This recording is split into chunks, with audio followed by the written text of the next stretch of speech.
बेटियां तो किस्मत वालों को ही मिलती हैं। और ये जो छोटी सी कहानी मैं आपको सुनाने जा रहा हूँ, ये कहानी मैंने फेसबुक से ली है।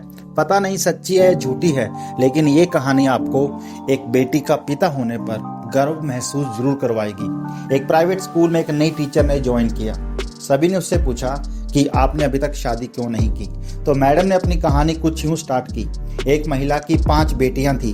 पति ने उसको धमकी दी कि अगर इस बार भी बेटी हुई तो वो उस बेटी को बाहर किसी सड़क या चौक पर फेंक के आ जाएगा।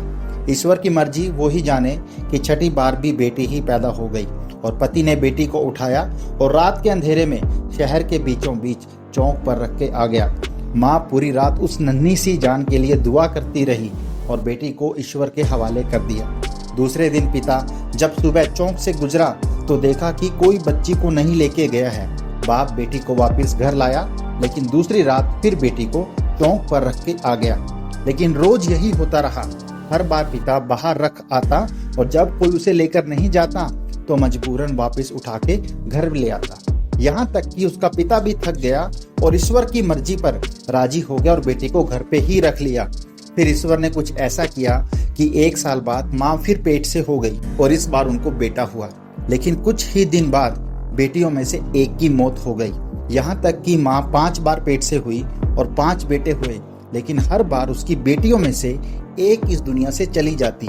सिर्फ एक ही बेटी जिंदा बची और वो वही बेटी थी जिससे बाप जान छुड़ाना चाहता था। माँ भी इस दुनिया से चली गई।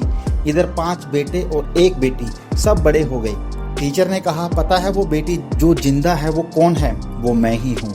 और मैंने अभी तक शादी इसलिए नहीं की क्योंकि मेरे पिता इतने बूढ़े हो गए हैं कि अपने हाथ से खाना भी नहीं खा सकते और कोई दूसरा नहीं जो उनकी सेवा कर सके। बस मैं ही उनकी खिदमत करती हूँ। और वो 5 बेटे कभी कभी आकर पिता का हाल चाल पूछ के चले जाते हैं। पिता हमेशा शर्मिंदगी के साथ रो रो कर मुझसे यही कहते हैं कि मेरी प्यारी सी बेटी, जो कुछ मैंने बचपन में तेरे साथ किया उसके लिए मुझे माफ कर देना। धन्यवाद।